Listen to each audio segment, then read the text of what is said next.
자, 16번입니다. 16번. 다음 부동산에 대한 조세 또 나왔습니다. 부과됐을 경우 나타나는 현상으로 옳지 않은 것 X. 자, 1번. 세금의 기착 문제는 수요 공급의 상대적 탄력성에 따라 다르다. 맞죠? 고음이 많이 부담한다. 여우가 많이 부담한다. 고음이 많이 부담한다. 늑대가 많이 부담한다. 곰곰이 생각해봐요. 곰곰이 생각해 보시기 바랍니다. 곰곰이 부담이 크다. 그 다음, 공급이 탄력적일수록 생산자의 부담은 작아지고, 피해버렸죠? 늑대니까. 공급이 비탄력적일수록 부담이 커진다. 맞죠? 3번, 수요가 완전 탄력적일 경우 쭉 뻗어 있습니다. 공급은 우상향. 재산세 상승분은 전부 임차인에게 기착한다. 수요자가 완전 탄력, 완전 피해버렸으니까 완전히 공급자가 부담한다. 임대인 부담 이렇게 해야 되지. 임차인 틀렸습니다. 주택 가격에 관계없이 일률적 과세한다면 재산세는 역진세 효과 나타난다. 우리 이게 대표로 정률세로 했죠. 정률세 일정 세율 과세하는 부동산의 대표로 부가세 몇 프로이다. 본세의 부가는 부가세 말고 부가가치세 10%죠. 부가가치세. 업종 따라 또 차이가 있습니다만 일정한 세율대라면 수평적으로 부자도 너도 나도 똑같이 10% 부담한다. 수평적 형평성은 달성되지만 수직적 형평성이 달성되지 않는다. 즉 빈부격차가 더 커집니다. 이걸 보고 우리가 역진세라죠. 역진세. 거꾸로 진행한다. 역진. 이 협력자가 아닙니다. 거꾸로 진행한다. 거꾸로 간다 이 말이지. 거꾸로. 우리 세금이라는 것은 빈부격차를 줄여야 되잖아요. 그게 세금 진행 방향이 맞는데 부자는 더 부자, 가난한 사람은 더 가난하게 만드니까 거꾸로 간다 이 말입니다. 거꾸로. 말은 맞습니다.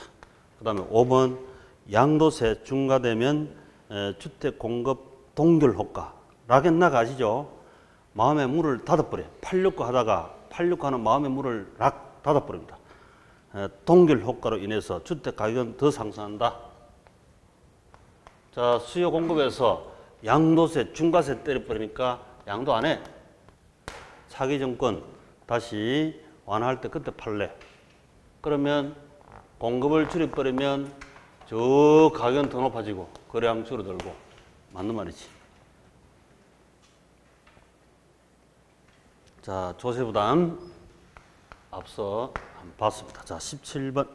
다음과 같은 분석된 자료를 이용해서 투자가치 구하세요. 투자가치는 우리가 T를 통해서 이 부동산 투자가치가 있을까요? 없을까요? 내 지분 투자에 대해서 투자가치가 있을까요? 없을까요? 이걸 구하는 겁니다. 자, 이 부동산의 예상 총수익이 1억 5천이고 예상 총비용이 7천만 원이면 순 소득은 얼마다? 수익에서 비용 빼야 되죠. 수익에서 비용 빼면 8천만 원이지. 8천만 원. 자, 환원 이율. 국공채 5%. 5%는 무임 수익이고, 이거는 우리 리스크 프리다 이렇게 했죠. 리스크 프리. 무임률이고, 그 다음 위험 할증률 리스크 프리미엄이 4%이다. 리스크 프리미엄. 우리 무위험 수익률에다가 위험 프리미엄을 합치면 우리 요거 수익률이다 이렇게 했죠. 요거 수익률. 이 요거 수익률이 크다는 것은 위험이 크다는 소리죠. 리스크가 크면 크고 리스크가 적으면 적어지는 거죠. 요거 수익률. 그런데 임대 등 수입 증가에 따른 현금 흐름 예상 성장률이 얘가 부동산이 1%씩 상승한대요. 예상 성장률은 리스크가 높아지는 겁니까? 낮아지는 겁니까? 그렇죠. 그래서 마이너스 1% 리스크가 낮아지는 거지. 그래서 이제 환원 이율이 8%입니다. 8%. 8천만 원 나누기 8% 하면 얼마다? 10억.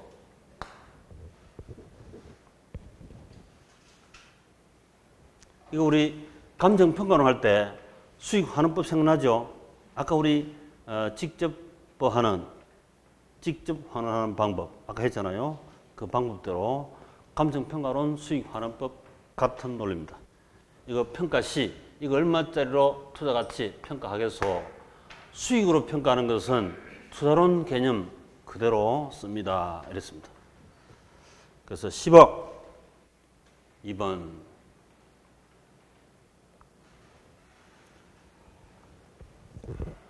요구 수익률 리스크 프리 리스크 프리미엄 예상 성장률은 위험을 줄입니다. 그래서 빼기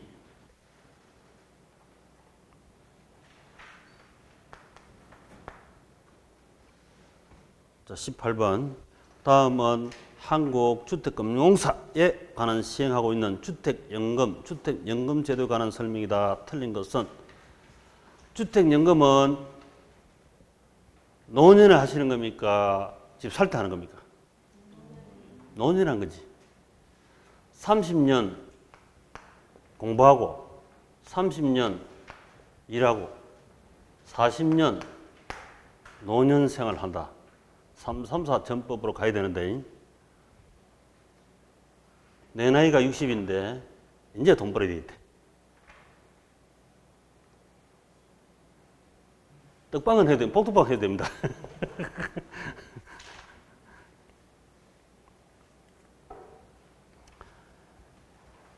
그래서 주택연금이 나오면 이거는 노년에 나중에 종신직업형 같으면 사망하고 집 팔아서 갚는 거죠. 집 파는 거지. 근데 30살 이때 일하고 30 돈 벌 때 이때는 집 사는 거죠. 집 사는 거. 자, 집 살 때 1번 주택 구입 비용 지원하는 제도다. 땡. 아니죠.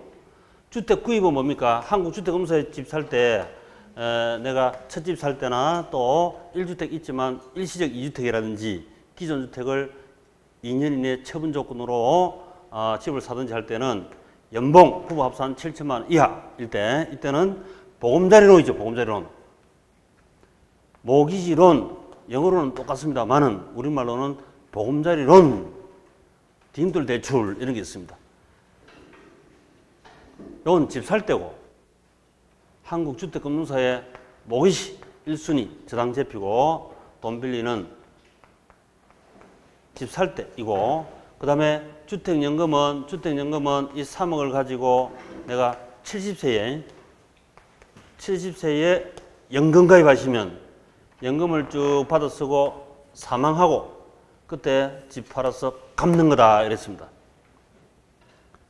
3억 전부 다 되면 보통 한 2만 원 90만 원 조금 더 회수하다가 사망하고 종신 갚습니다. 변동이자율 방식이다. 우리 보금자리론은 고정금리죠. 주택연금은 변동금리잖아요. 70세에 가입했는데 120살까지 살아보면 엄청 세월이 변화무쌍합니다. 변동금리이고 요건 10년, 15년, 20년, 30년 주택연금에 비하여는 짧습니다. 고정금리. 서민금융으로서 한국주택금융사는 특수금융으로서 서민금융이에요. 서민금융은 고정금리를 해야 안정성이 되죠. 고정금리이다. 흔적을 꼭 남겨두시고 그 다음 종신방식은 종료 시점은 미확정되어 있다. 우리 종신방식은 미확정이죠. 그 앞에다 종신방식은 하고 한 글자를 써넣어야 돼요. 종신방식은 언제 종신할지 확정이다 미확정이다. 언제 줄지 누가 합니까? 미확정이지. 그런데 확정기간 방식도 있죠. 이제 그 후에 생겼습니다. 확정기간 방식은 10년, 15년, 20년, 25년, 30년 이렇게 확정기간 방식도 있다. 그건 알죠. 근데 종신지급 방식은 모른다. 그 다음 4번 국가가 연금 지급을 보증하므로 그 국가가 바로 어디입니까? 한국주택금융사죠. 한국주택금융사가 지급 보증을 합니다. 보증을 하는 거죠. 가운데서. 연금 지급 중단 위험은 없다. 돌아가실 때까지 지급합니다. 걱정 마세요. 그 은행 망했다고 국민은행 가서 주택연금 계약을 쓰고 국민은행이 한 10년 지나서 망했대요. 그래도 지급 보증되어 있으니까 걱정하지 마시라.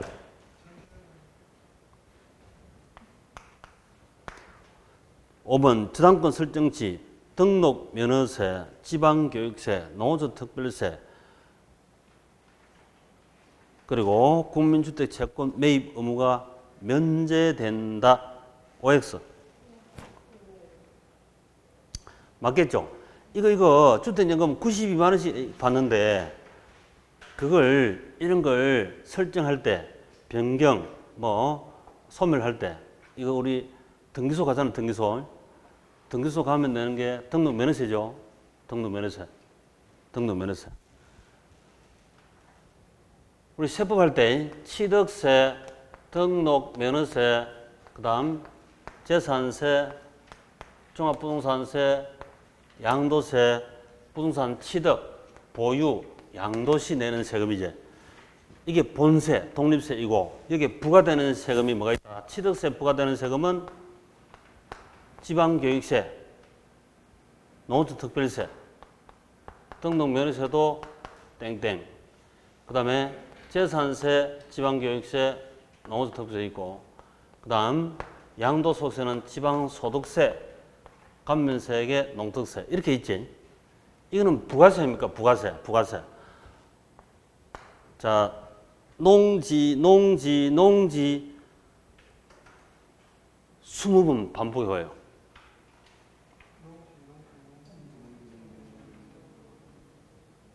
진농 들리네. 진농 이렇게 되지. 이게 부가세래, 부가세. 제기에는 진농 들리는데 맞습니까? 진농 이건 10%, 감면세액의 20% 이렇게 되잖아요. 진농 지방교육세는 지방세죠. 재산세도 지방세지. 종부세는 국세제. 농업특별세 국세입니까? 국. 양도소득세, 지방소득세, 양도소득세액이 10% 이런 게 있지. 감면세액이 20%. 농업특별세. 자, 이렇게 해서 부가세도 암기를 하시고. 지농.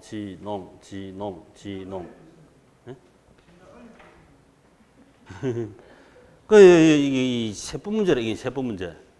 등록면허세에 지농 있습니다. 괜히 없다고 생각하면 또 이게 틀린지 맞는지 헷갈리기 때문에. 그리고 우리 차량 살 때, 차를 취득할 때도 채권 사죠. 부동산 살 때 당연히 채권 삽니다. 채권 사면 이런 채권, 이거 사실은 주택연금은 집을 통째로 파는 것도 아니잖아, 이게. 92만 원씩 받다가 하는데 뭘 이런 걸 다 받아요. 당연히 면제지, 면제. 당연하지. 국민주택 주변 채권 면제 의무 됩니다. 면제해줘서 면제한 게 아니라 당연히 그래야 되는 겁니다.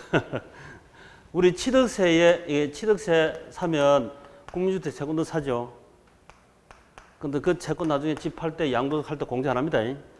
요건 공제가 되지만, 중개보수하고 공제가 되지만, 중개보수 정빙을 챙겨놔야 한다.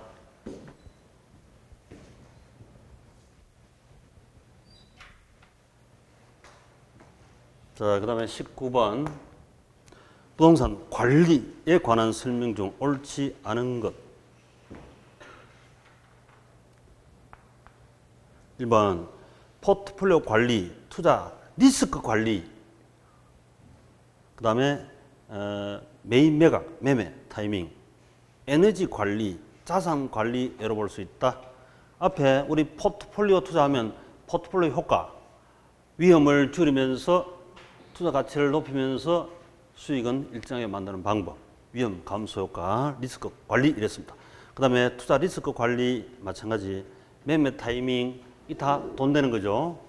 돈 앞에 직접 돈입니다. 근데 에너지 관리는 돈 냄새, 권리 냄새 안 난 거니까 법, 경기 중에서 이거는 기술적 관리입니다. 에너지 관리는 기술 관리입니다. 그래서 자산 관리 얘가 아니다. 틀렸다. 1번이 틀렸다. 답. 2번 시설 관리는 각종 부동산 시설을 운영하고 유지하는 것으로 시설 사용자나 기업의 요구에 부응하는 정도의 소극적 관리에 들어갑니다. 자, 이 빌딩을 관리할 때 법적으로도 관리하고 경제적으로도 관리하고 기술적으로도 관리합니다. 복합 개념의 관리, 법, 경기 이렇게 다 한다 했죠.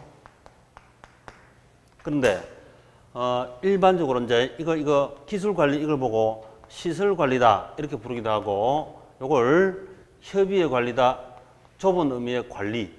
보통 기술 관리, 화단 관리, 빌딩 관리, 엘리베이터 관리, 전기 관리 이런 거 있잖아요. 보일러 관리 이런 걸 협의 관리를 하고 시설 관리를 하기도 하고 그다음 이걸 소극적 관리다 이렇게도 불러요. 소극적 관리. 시설, 협의, 소극적 관리, 기술 관리, 기술 관리다. 넓은 의미의 관리는 이게 다겠지. 적극적 관리는 이게 전부 다겠지. 이걸 이제 협의, 시설, 소극 관리다 이렇게 부르기도 합니다. 맞습니다. 그 다음 3번 자가 관리 방식은 관리의 각 부분에 종합적으로 운영할 수 있을 뿐만 아니라 기밀 유지에도 유리하다. 자기가 지은 건물을 자기가 자기가 직접 관리하면 관리에 적극성이 나타나겠죠. 이틀 밤새고도 관리할 수 있고 필요하면 그런 적극 관리도 되고 그 다음에 저 지하에 기밀 유지, 아방궁 처리가 아무도 모르게 비밀 유지 이것도 가능할 수 있고 자기가 직접 관리하면 또 관리할 때 들어오면서 끌어안고 나가면서 뽀뽀하고 나오고 자리 서라 하고 애물 정신이 있습니다. 근데 위탁 관리하면 그런 게 없잖아요. 반대로. 그래서 기밀 유지 당연됩니다. 그 다음에 4번 혼합 관리는 소유자의 관리 통제권을 유지하면서 전문적인 위탁한 부분은 전문적 관리 효율성을 높일 수도 있다. 보통 이제 혼합 관리는 법적이고 경제적인 것은 자기가 관리하고 이거 시설 관리라든지 이건 위탁하고 이렇게 하지. 그러면 이 시설, 전기, 보일러 이런 것은 위탁 관리 업체 전문성을 흡수해서 관리하고 그 다음에 법적 계약 사인하고 투자 의사결정은 내가 하고 이렇게 해서 양쪽 자가관리의 장점, 위탁관리의 장점 양쪽 장점을 딸려는 것이 혼합관리다 이랬습니다. 맞습니다. 5번 위탁관리는 건물관리 전문성을 통하여 노후화를 최소화 및 효율적 관리를 가능하며 대형 건물의 관리 유용한 방식이다. 위탁한다 이면은 전문 회사에 위탁하면 효율성이 높아지는 게 맞죠?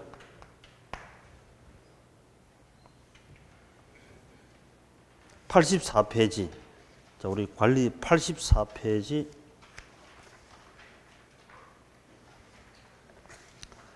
부동산 관리 내용 여기도 거의 매년 출제되는 파트입니다. 기술적 관리, 협의, 소극, 시설 관리, 경제, 자산 관리, 법률 관리 이렇게 나누기도 한다. 자, 토지, 건물을 보니까 위생, 설비, 보안, 보전, 에너지 관리, 방제, 방범 관리 이 건물에 주로 속하는 거죠. 그 다음에 경제 자산은 이제 손익분기점, 회계관리, 돈, 인력, 한 사람 채용 얼마씩.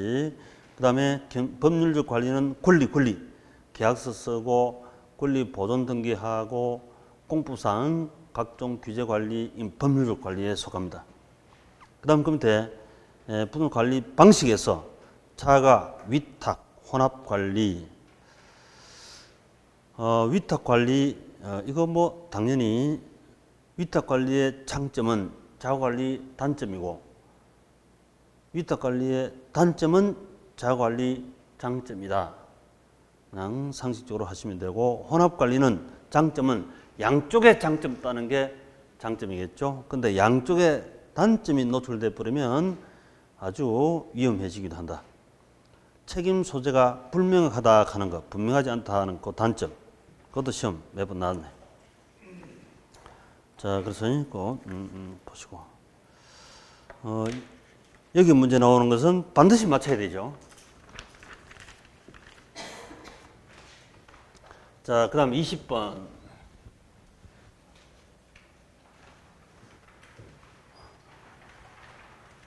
이런 계산형이 나오면 이건 내 밥이다 이렇게 생각하셔야 되는데 밥이 아니고 이건 죽이다 이렇게 생각하고 자, 20번. 다음과 같은 10억 원을 주택을 구입하여 임대주택 사업을 한다 가정하자. AB 투자한 대신 지분 수익률 차이. 그만 줄쭉 끄면 되죠. 지분 수익률 차이. 자, A 부동산 T. A 부동산 자산이 10억짜리지. 자기 자본 10억이니까 부채가 없네. 무부채 부동산입니다. 순영업소득이 과실이 1억이다. 그럼 이자 줄 거 없으니까 전부 다 1억인데 문제는 주택 가격 상승이 얼마입니까? 1억 5천이죠. 그래서 바로 1억 5천. 이자 비용 없으니까 전부 다가 자기 자본이지. 자기 자본 수익률 바로 들어가 버리지. 그래서 자기 자본 10억 투자해가지고 1억 5천 벌었습니다. 몇 프로? 15%. 자, B부동산, B주택. 10억짜리인데 돈 얼마 빌렸다? 6억 빌리네. 자기 지분이 4억이니까. 5% 금리. 자, 그러면 1억 5천 벌었습니다. 1억 5천 벌어가지고 5억 30. 이자 3천만 원 주고 나면 1억 2천이죠.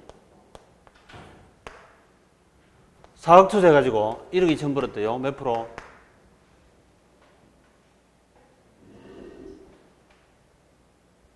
30%, 4, 32 맞지? 그러면 15%에서 30% 벌었으니까 차이가 15%지.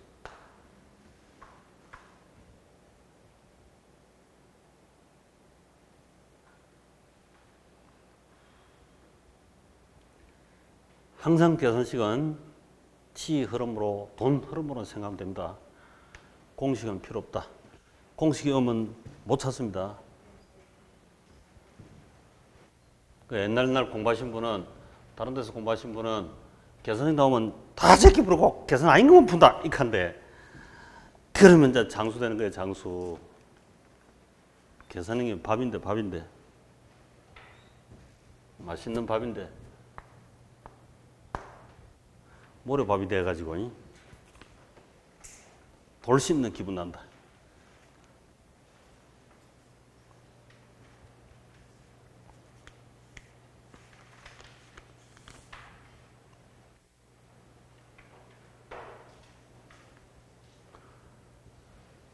저희들 그 투자론에 59페이지 보시면 59페이지.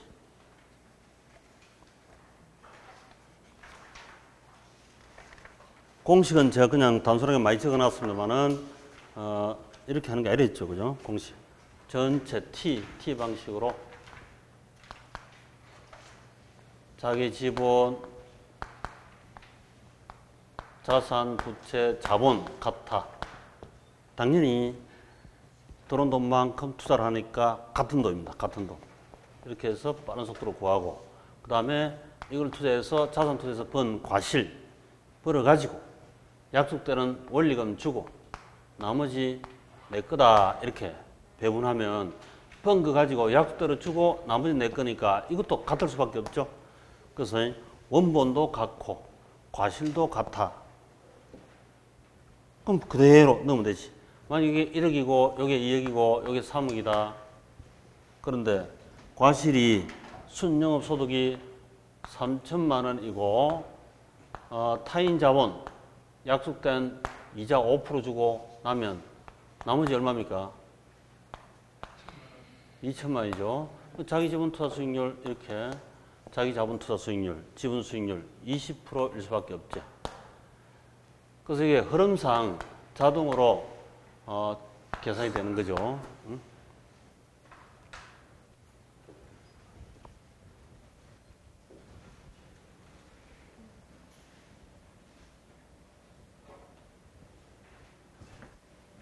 그대로 넣었을 뿐입니다. 그대로 집어넣었을 뿐이다. 자, 21번. 부동산 시장의 할당 효율적 시장에 대한 설명 중 틀린 것은, 자, 할당 효율적이랍니다. 효율적이란 것은 빵이다, 플러스다, 마이너스다. 할당 효율적이면 빵입니까? 플러스입니까? 마이너스입니까?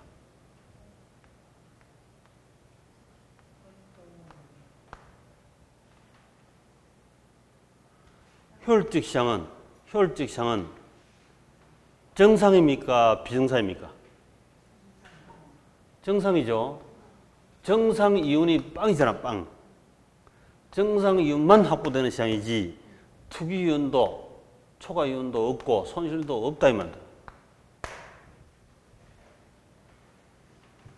그러면 옆에 시장이 여기도 할당 효율적 시장인데 마켓이 할당 효율적이면 이 시장은 정상 이윤밖에 없다는 거 아닙니까? 그 앞에 완전 경쟁 시장이든 불완전 경쟁 시장이든 상관이 있다 없다? 전혀 상관치 않고 할당 효율적 시장이면 할당 효율적 시장이니까 이 시장은 정상 이윤밖에 없다 이런 얘기다. 그래서 시장이 불안전해서 할당 효율적 시장에서도 투기운이 나올 수 있다. 전부 다 틀린 말이에요. 잘못된 거예요. 불안전 경쟁 시장이든 완전 경쟁 시장이든, 물론 완전 경쟁 시장은 정상 이윤밖에 없습니다. 그런데 시장이 불완전 경쟁 시장이더라도 할당 효율적 시장이 되면 그 시장이 효율적이니까 정상 이윤밖에 없는 겁니다. 투기가 없다 하는 게 결론입니다. 엄청 중요한 뜻입니다. 우리 현실 부동산 시장도 불안전하죠. 불안전 경쟁 시장입니다만은 할당 효율적으로 되면 효율적이니까 정상 이윤만 있지 투기운이 없다 하는 게 결론이지. 그냥 용어에다가 이렇게 압축. 김정은이는 우라늄을 농축하지만 공제에서 공부하시면 용어에다가 농축시켜 놓으면 돼요. 그 속에 뜻이 다 있다. 그걸 압축해서 만든 용어니까 그 압축할 때 그런 뜻으로 압축해 놓은 용어 아닙니까? 자, 1번. 할당 효율적 시장이란 자원의 할당이, 이때 이 자원은 좀 구체로 하면 리스크겠죠. 리스크가 같으면 수익도 같아 이 말입니다. 그래서 고위험이면 고수익이고 저위험이면 저수익이다 이래야 돼. 위험이 앞에 온다, 수익이 앞에 온다. 선위험, 후수익 이렇게 계산해야 된다. 이거 바꾸는데 몇백 년 걸렸어요. 몇백 년. 다 떨어먹고. 전 세계에서 가장 좋은 은행, 큰 은행인 영국의 베링사도 단돈 1파운드에 네덜란드에서 ING에 팔렸습니다. 이거 위치 못 바꿔. 선수익, 후리스크. 그래가 망했어요. 나라도 그렇고 대기업도 그런 거 많습니다. 이거 위치 바꾸는데 몇백 년 걸린다니까. 고위험, 고수익, 저위험, 저수익 이래야 됩니다. 투자할 때. 내가 감당할 수 있는 리스크. 그게 돈을 쳐야 되지. 감당할 수 없는 리스크, 돈 욕심만 내면 떨어먹는다 이 말이지.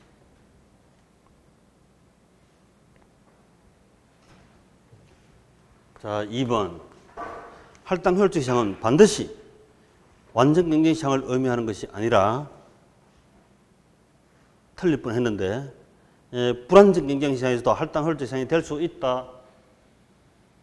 맞는 말이죠. 불안정 경쟁 시장에서도 할당 헐적 시장이 될 수 있다. 그러니까 시장이 완전하든 불안전하든 상관없고 할당 헐적 시장만 되면 투기는 없다 이 말이지. 그런데 자꾸 착각하시는 게 투기가 많아야 중개보수가 많습니까? 투기가 적어야 중개보수가 많을까요? 투기가 많아야. 그렇게 착각을 다 하고 계시니까 큰일이다 이거죠. 눈앞에 당장은 투기를 했으면 중개보수가 생깁니다. 곧 돌아서면 뜻다방으로 중개사무소 옮겨야 됩니다. 그것은 안 돼요. 기획부동산에 설치한 그 부동산에 거래가 잘 되겠습니까? 엉망진창이라니까. 쑥대밭이에요, 쑥대밭. 당장 눈앞만 자꾸 생각해. 당장 눈앞만. 좀 롱런하는, 중장기로 가는 이런 투자를 생각해야지. 투자가 많아야 중개사무소가 잘 됩니다. 투기가 많아야 되는 게 아니고 전부 다 거꾸로 배워가지고 계산이 문제인데 이러면 실컷 하면 계산 다 포기 먹고 뭐 투기가 많아야 중개 잘 된다 하고 전부 다 거꾸로 배우고 있어요. 기가 찬다 기가 차. 이것도 수익 생각하고 리스크가 있죠. 그 수백 년 걸리가 바로 위치 바로 정확하게 맞춰놨다니까 위치를. 그래 다 생각하고 있다니까. 한번 봐봐요 전부 다.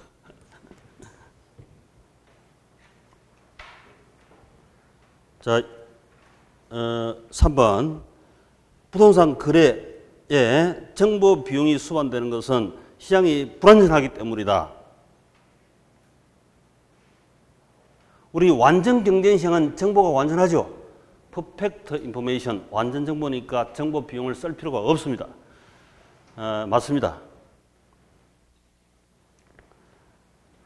그 다음 4번 어떤 투자자가 다른 투자보다 값싸게 정보를 획득하여 초과 이윤을 얻을 수가 있다면 할당 헐적 시장이 되지 못한다. 맞죠? 이게 플러스 투기 초과 이윤이 생기면 빵이 아니니까 헐적이지 못하다. 맞습니다. 5번 현실의 부동산 시장에서 부동산 투기가 성립되는 이유는 시장이 불안전하기 때문이다. 시장하고 상관없죠? 저 2번에서 말했지. 2번에서 불안정 경쟁 시장이더라도 할당 효율적 시장이면 투기가 없다 이랬습니다. 정상이다. 이 할당 효율 책임은 1차로 누구한테 있다? 아르메 엄마한테 있다? 정부한테 있다? 청와대에 있다? 우리 집에 있다? 일단 청와대에 있다. 청와대. 예? 1차적인 책임은. 그럼 지금 우리가 저 남북 접경 지역에 있잖아요. 지금도 투기 서서히 생긴다 안 생긴다? 그럼 못하도록 미리 판을 깔아놔야지. 정부 책임 있지.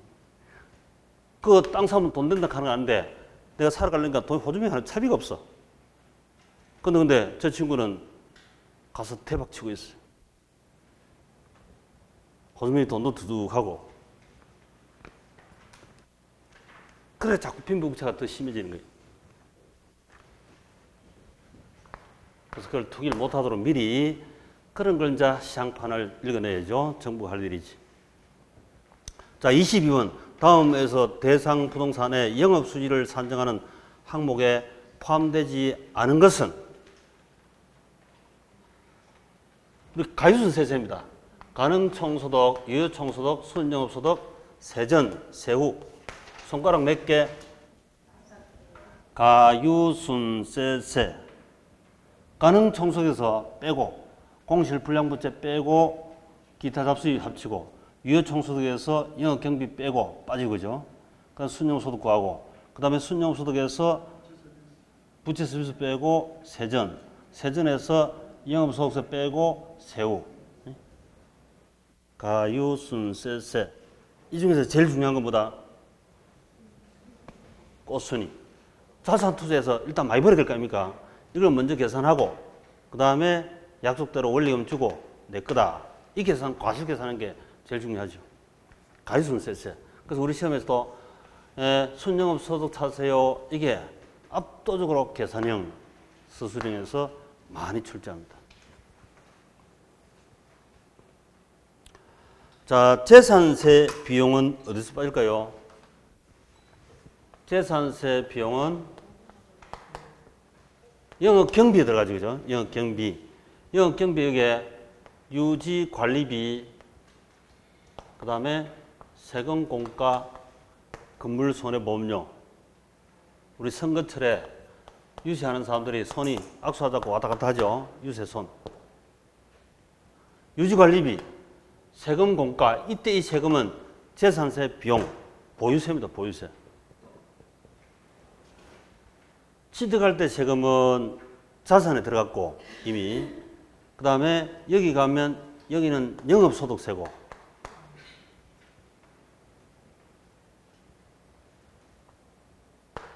재산세, 종부세, 아까 진홍, 세금, 가산금 여기 들어가 있다. 소득세는 세전, 현금 수지, 여기에 영업소득세를 뺍니다. 영업소득세. 영업소득세. 법인과, 우리 법인세라고 하는 게 뭐지? 법인세. 법인세는 두 글자 더 넣으면, 그렇죠. 법인 소득세지, 그지? 법인이 소득 벌면 세금 내는 거. 법인 소득세입니다. 법인 소득세. 줄여서 법인세다. 이렇게 부르지. 개인은 그냥 소득세 이렇게 씁니다. 그래서 이게 임대사업하는 사람이 법인일 수도 있고 개인일 수도 있잖아요. 그래서 그 1번에 뒤에 있는 소득세나 이 개인이고, 그 다음에 3번에 있는 법인세 있죠. 법인 소득세나 똑같이 소득세입니다. 그 요 속에 이게 들어가요. 이게. 여 소득세 들어간다. 그 다음에 2번 미상한 저당장금. 이건 뭐죠, 이게?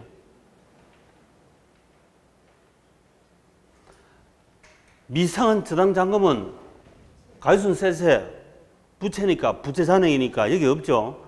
여기에 부채 서비스를 원리금을 갖고 남은 돈이니까 여기 안 들어오죠.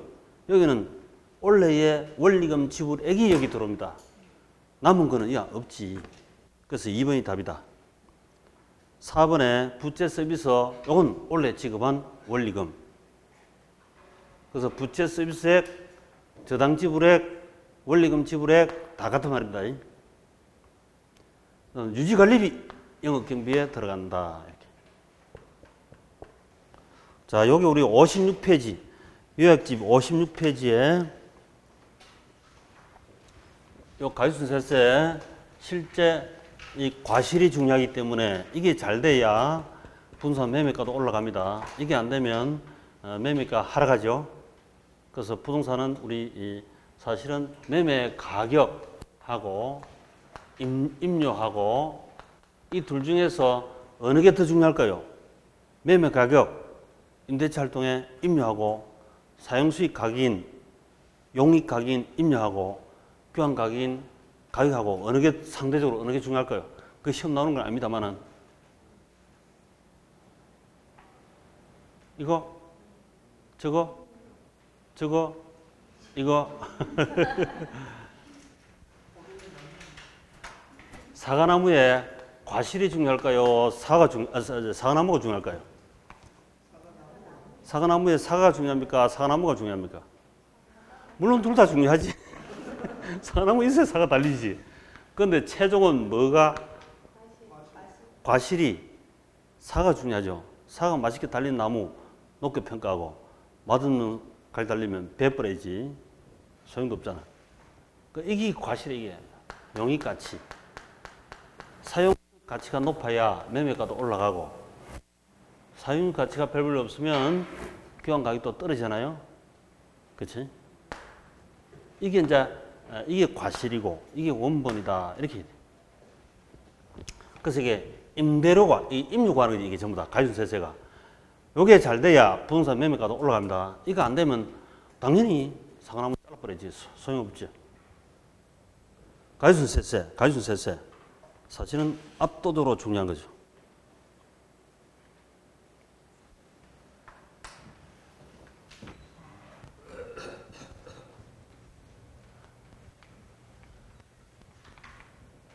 자, 23번. 다음 주택 정책 중에서 틀린 것은 임대료 보조. 자, 보조란 말이 났죠. 보조. 보조금은 시장에 보조금 주면 수요자한테 보조금 주면 시장이 좋다 안 좋다? 그렇죠. 친마켓, 친시장 정책이니까 너 좋고 내 좋고 이렇게 되는 거지. 수요 공급에서 작년 어제까지는 저기서 만났습니다. 보조금을 줬으면 수요자한테 보조금 주면 실소득이 증가하니까 수요가 증가해 버리지. 수요가 증가하면 임대료도 상승, 임대인도 좋고 임차인도 당연 딸방도 생기고 초과 이윤이 생기면 임대주택사업 공급을 더 증가할 거니까 장기적으로. 공급 증가하면 아들방도 생기고 임차인은 정부한테 자기 돈 보태고 자기 돈 하고 보조금 받아가지고 계속 임차하면 됩니다. 그러면서 아들방, 딸방 생기고 이렇게 해서 친시장, 수요자 엄청 좋죠. 공급자도 좋고 정부도 좋아질 수 있습니다. 세금 지출한 것보다 더 수입이 생길 수도 있다. 그 전략을 서로 이기는 전략, 이 전략을 잘 구사하면 되지. कारण 이 보조가 우리 또 무슨 임대료 보조뿐만 아니고 어디라도 원리는 마찬가지입니다. 저소득층에게 라면 바우처 이런 거 있잖아요. 차량 기름 바우처 이런 거 있죠. 이런 것도 다 그런 기능을 한다 이거지. 그런데 단기적으로 임대료가 상승, 수요 증가는 단기. 자, 수요는 단기. 호주머니 돈 생기면 즉각적으로 수요 증가. 근데 공급은 임대주택 공급 증가하려면 건축에서 하거나 또는 중고주택을 하향여가로 임대주택 공급 증가하려면 10년, 20년, 30년 전에 옛날 잘 사던 동네가 이제 하향여가로 임대주택으로 바뀐다. 그러면 시간이 오래 걸리잖아요. 장기 공급 증가합니다. 장기적으로 임대주택 공급은 감소한다, 증가한다. 초과이윤이 발생하면 공급이 증가하여 초과이윤 다 소멸할 때까지. 그래서 공급 감소란 말이 틀렸다. 증가. 친시장 정책이면 수요 공급 다 증가하는 거지. 2번 가격 보조보다 소득 보조가 상대적으로 소비자의 효용 면에서 우월하다. 집 임차할 때 바우처를 10만 원짜리 주면 자기 돈 40만 원, 10만 원 보태고 50만 원짜리 임차할 거 아닙니까? 그럼 임차할 때밖에 못 쓰죠. 집 가격, 집세, 가격 보조한 기능이 바로 바우처, 쿠폰, 상품권이다. 그런데 소득 현금 보조, 현금 10만 원 찔러주는 게 그게 받는 사람 입장에서 현찰 받는 게 좋다, 쿠폰 받는 게 좋다. 받는 사람 입장에는 현찰 받는 게 좋지.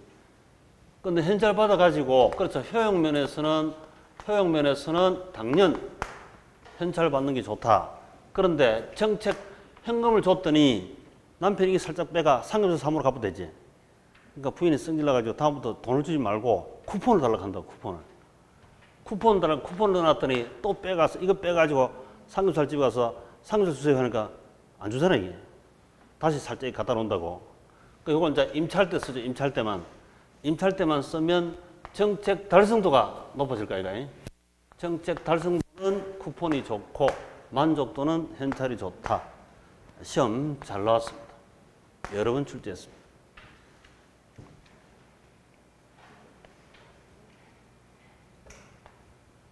(3번) 분양가 상한제를 분양가를 시장가격 이하에서 최고 가격을 설정하면 무주택자들의 주택가격 부담을 완화시키고자 하는 제도이다. 맞죠? 시세가 평당 1,000만 원인데 분양가 상한제는 800만 원 이상 하지 마라 이렇게 됐대. 그러면 당연히 수요자는 평당 800에 매수할 수 있죠. 점수가 높아야 되겠지만 근데 문제는 이걸 장기화하면 수요는 증가, 공급 감소돼서 하여튼 시장에는 가격을 떨어지고자 하는 방법 중에서 공급을 증가해서 가격 떨어지는 게 제일 좋은 방법입니다. 주택 공급을 안 하고 적게 만들어 놓고 이 공급이 감소하고 잠깐만 공급 감소해 보잖아요. 공급을 감소해서 가격 하락시키는 방법은 사실은 역효과입니다. 역효과. 뒤통수 때려본다고. 뒤통수 코피 터져버리고. 나중에 되면 공급이 적어가지고 아파트가 매년 계속 급상승합니다. 그래서 시장판을 읽고 이게 정책 활용하지 못하면 정책의 실패가 계속 나타나 버리죠. 그 다음에 4번 선분양 제도는 공급자 중심 제도이고 후분양 제도는 소비자 중심 제도이다. 맞지? 선분양은 이 땅에다가 말뚝만 박아놓고 분양했습니다. 그러면 계약금 받고 중도금 받고 잔금 받아가면서 공사하면 돼요. 돈 없는 중소건설업체도 할 수 있다 이거지. 근데 후분양은 한 60% 완공한 상태에서 분양을 한답니다. 지금 우리 이제 60% 이상 이렇게 되어 있어요. 그래서 60% 이상 완공된 상태에서 분양하게 되면 그 사이에 돈이 안 들어오잖아요. 그래서 후분양하면 프로젝트 파이낸싱으로 돈을 땡겨 쓰거나 돈이 있어야 되니까요. 그래서 PF 방식이라든지 자금 부족한 중소건설업체가 공급하기가 어렵다. 그 대신에 소비자는 만들어 놓은 아파트, 부동산을 보고 이 집, 저 집 비교해서 좋은 걸 선택할 수 있는 컨슈머리즘, 소비자 주권 달성을 하되 공급이 약해질 수 있죠. 그런 단점이 있습니다. 공급이 많아서 가격 하락하는 게 바람직하다 했잖아요. 가격을 하락시키려면 공급 부족이 나타나면 나중에 집값도 상승할 수도 있습니다. 역효과가 나타날 수도 있어요. 그래서 정부 입장에서는 이러지도 저러지도 함부로 선택하기가 쉽지 않습니다. 선분양, 후분양. 그 다음에 5번 공공 임대주택 공급하면 단기적으로 사적시장에 임차인의 기분이 좋죠. 탄력성이 커지게 됩니다. 맞는 말이지. 임대인 조세 부담을 적게 한다.